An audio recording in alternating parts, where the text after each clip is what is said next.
আমার স্নেহ ছাত্রছাত্রী, আমি দীপান্বিতা ম্যাডাম, আমার ইউটিউব চ্যানেল দীপাস টিচিংয়ে তোমাদের সবাইকে স্বাগত।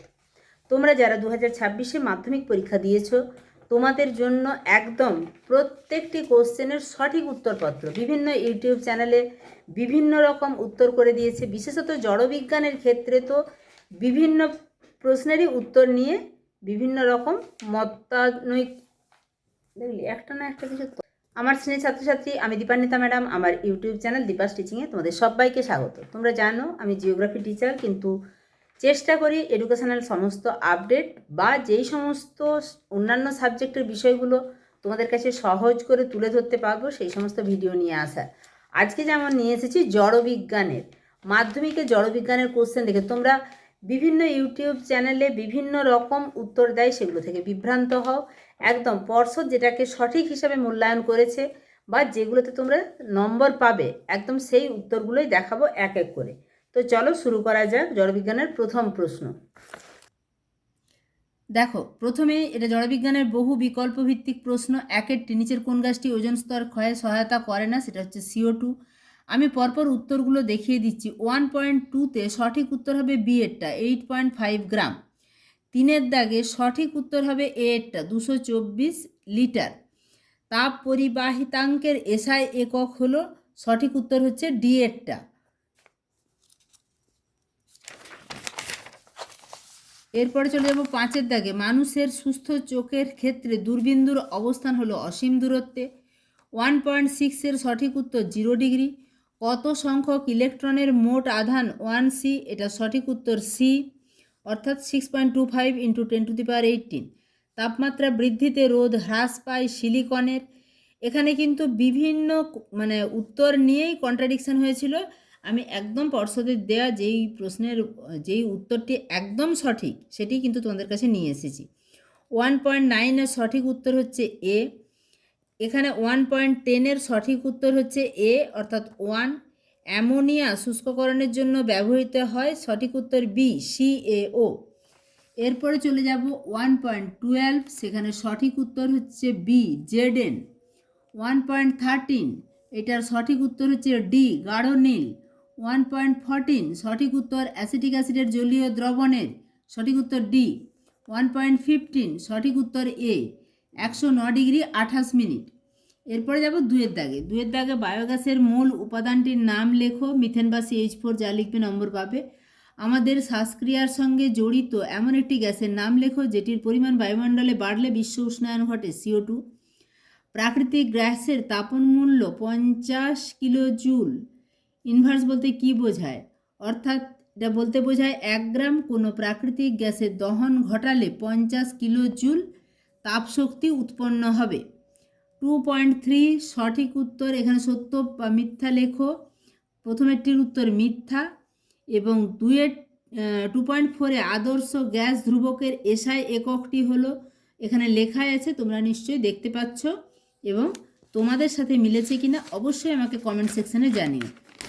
এরপরে চলে যাব 2.5-এ, নিচের বিবৃতিটি সত্য না মিথ্যা লেখো। প্রথম যে বিবৃতিটি আছে এটি ফলস বা মিথ্যা। এখানে তোমাদের পর্ষদ যে উত্তর দিয়েছে সেটা ইংলিশেই দিয়েছে, আমি তার মধ্যে বাংলা করে তোমাদেরকে জানাচ্ছি। এখানে যেটি অথবা দিয়ে প্রশ্নের উত্তর, সেটির উত্তর হচ্ছে এটি, অর্থাৎ ব্যস্তানুপাতিক। কোন বর্ণের আলোর বিক্ষেপণ সর্বনিম্ন লাল? একটি প্রাকৃতিক বর্ণালীর উদাহরণ দাও, রংধনু। আচ্ছা, এখানে এমন একটি যন্ত্রের নাম লেখো যেখানে তড়িৎ শক্তি যান্ত্রিক শক্তিতে রূপান্তরিত হয়, এটার উত্তর হবে বৈদ্যুতিক মোটর। 1C তড়িৎ আধানকে 1V বিভব প্রভেদের বিরুদ্ধে নিয়ে যেতে কত পরিমাণ কার্য করতে হবে? 1 জুল। তারপরে 2.10, তার যেটা সঠিক উত্তর সেটা হচ্ছে আলফা কণা, তেজস্ক্রিয় কণাটির নাম, ধনাত্মক আধানযুক্ত তেজস্ক্রিয় কণার নাম। অথবা দিয়ে যেটি আছে, পারমাণবিক চুল্লিতে কোন ধরনের নিউক্লিয় বিক্রিয়ার সাহায্যে শক্তি উৎপাদিত হয়? সেটা হচ্ছে নিউক্লিয় বিভাজন। এখানে যেটা বাম স্তম্ভ ডান স্তম্ভ মেলানো, সেটা হচ্ছে 1-এর সাথে যাবে সি, 2-এর সাথে যাবে ডি, 3-এর সাথে যাবে, এগুলোই যদি করে থাকো সেটাতেই কিন্তু পূর্ণ নম্বর পাবে, আমি সেটাই জানাচ্ছি, যাবে বি, এবং 4-এর সাথে যাবে এ। নিচের যৌগগুলির মধ্যে কোনটি সমযোজী যৌগ? Potassium chloride, sodium bromide, carbon tetrachloride. সঠিক উত্তর কার্বন টেট্রাক্লোরাইড। গোল্ড প্লেটিংয়ের জন্য ব্যবহৃত তড়িৎ বিশ্লেষকটির নাম পটাশিয়াম অরোসায়ানাইড। এইখানে অথবা দিয়ে যে কোশ্চেনটি আছে সেটির উত্তর হবে আয়ন। এরপরে চলে যাব 2.14, তড়িৎ বিশ্লেষণে পরিবর্তী প্রবাহ ব্যবহার করা যায় না কেন? পরিবর্তী প্রবাহ সময়ের সাথে সাথে দিক পরিবর্তন করে। এরপরে 2.15, লেড নাইট্রেটের জলীয় দ্রবণে H2S গ্যাস চালনা করলে যে কালো রঙের অধক্ষেপ পড়ে তার সংকেত এটি। শূন্যস্থান পূরণে শূন্যস্থানে বসবে এটি। খুব ভালো করে দেখে নাও এবং মিলিয়ে নাও, পুরোটা আশা করি দেখতে পাচ্ছ। 2.16, এর উত্তর হবে এটি। 2.17, এই IUPACর নাম লেখো, এটার উত্তর হচ্ছে প্রোপান-টু-অল। ইথানোয়িক অ্যাসিডের গঠন সংকেত লেখো, এটি। PVC এর একটি ব্যবহার লেখো। এখানে তোমাদের বইতে অনেক ব্যবহার আছে, তার মধ্যে পাইপ তৈরি, বৈদ্যুতিক তারের যে আবরণ বা ইনসুলেটর হিসাবে, বা তোমাদের বইতে যে ব্যবহারগুলি আছে তার যে কোনো একটি লিখলে নম্বর পাবে। স্থিতিশীল উন্নয়নের ধারণা বলতে স্থিতিশীল উন্নয়ন কাকে বলে বা স্থিতিশীল উন্নয়নের সংজ্ঞা লিখবে। অর্থাৎ যাতে পরিবেশের দূষণ না ঘটিয়ে এবং ভবিষ্যৎ প্রজন্মের জন্য সুরক্ষিত রেখে যখন উন্নতি ঘটানো হয় সেটাই হচ্ছে স্থিতিশীল উন্নয়ন। এবার 3.2, যেহেতু এগুলো ক্যালকুলেশানের বা 2 নম্বরের, তাই এখানে কোষে দেওয়া আছে P1V1/T1 সমান P2V2/T2। এরকম করে আমি যেহেতু ফিজিক্যাল সায়েন্সের নই, এই যেখানে সূত্রটা লেখা আছে এইভাবে। আচ্ছা, এখানে একটা জিনিস বলি, এখানে 0 ডিগ্রি সেন্টিগ্রেড ধরলে কিন্তু অঙ্কটার উত্তর আসবে মানে 0 হয়ে যাবে। তাই জন্য 0 ডিগ্রি সেন্টিগ্রেড তাপমাত্রা ধরা যাবে না, এখানে কেলভিনে ধরে তোমাদেরকে উত্তরটা বের করতে হবে, তাতে এই উত্তরটা বেরোবে 1092 কেলভিন। আচ্ছা, এরপরে হচ্ছে অথবা দিয়ে যেটি মানে এটাও তোমাদেরকে ক্যালকুলেশন করতে হবে এই সূত্রটা দিয়ে, অথবা যে কোনো পদ্ধতিতেই করা যাবে। এই সূত্রটা দিয়েও করতে পারো বা যে কোনো পদ্ধতিতে করা যাবে, এটাই কিন্তু ইনস্ট্রাকশান। এরপরে 3.3, এখানেও কোষে দেওয়া আছে, তোমরা আশা করছি দেখে বুঝতে পারছো, যেহেতু আবারও বলছি ফিজিক্যাল সায়েন্স আমার সাবজেক্ট নয়। তারপরে অথবার যেটা আছে সেটাও কোষে দেওয়া আছে, তোমরা দেখো। 3.4, এখানেও যেহেতু 2 নম্বরের, তাই এগুলো ব্যাখ্যা করার প্রশ্ন, আমি তাই ব্যাখ্যামূলক প্রশ্নে যাচ্ছি না।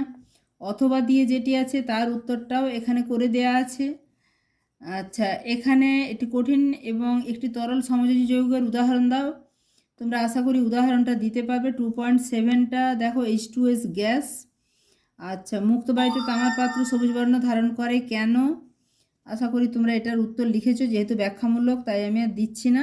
এখানে 2 নম্বরের প্রত্যেকটি একটু ব্যাখ্যামূলক হবে, তাও তোমাদের যতটুকু হেল্প হবে, এই যে ইথিলিনের গঠন সংকেতের সাহায্যে দেখাও যে এটি একটি অসম্পৃক্ত হাইড্রোকার্বন, এটাও কিন্তু করে দেয়া আছে।